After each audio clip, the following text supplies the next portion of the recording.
सिगाङाव बोरै दं बेबायदिनो थाबानो जायोना नोङो मानो निसा जिरादखौ लानांगौ आदैखौ बुजाय नों आदैयाबो जों फाग्ला आरो नोंबो निसा जिराद लायोब्ला मादैनि गोसोआ मा जागोन सोरनि थाखाय खुसि थागोन बियो नोंथांमोना दासिमबो नैबे गोदान भिडिअखौ नायाखै अब्ला नोंथांमोना नैबे आंनि भिडिअनि गेजेरजों नायनानै लादो।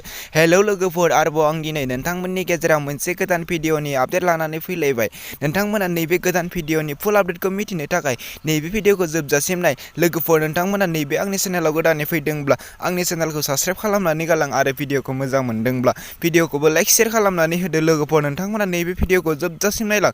लोगोसे आंनि चेनेलखौ गोदानै फैदोंब्ला साबस्क्राइब खालामनानै होदो। फैदो लोगोफोर, दिनैनि बे गोदान भिडिअनि आपडेटनि सायाव। दिनैनि बे गोदान भिडिअनि आपडेटनि टाइटेलानो जादों सारोन। लोगोफोर, नोंथांमोना दासिमबो नायाखै अब्ला नायनानै लादो।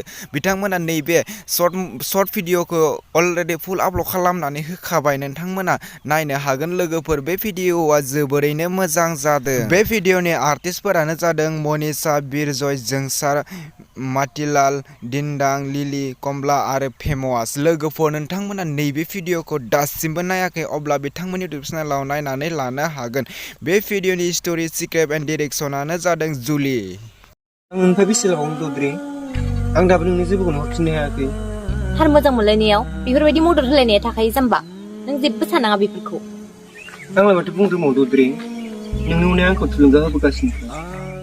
बिथांमोननि इउटुब चेनेलनि मुङानो जादों फेमास बसुमतारी। लोगोफोर, नोंथांमोना इउटुबाव थांनानै बिथांमोननि नैबे गोदान भिडिअखौ नायहैदो आरो चेनेलखौ दासिमबो साबस्क्राइब खालामाखै अब्ला बिथांमोननि चेनेलखौबो साबस्क्राइब खालामनानै होदो। बिदिब्ला लोगोफोर, दिनैनि बे गोदान भिडिअनि गुसुं आपडेटआ बेखिनियानोसै।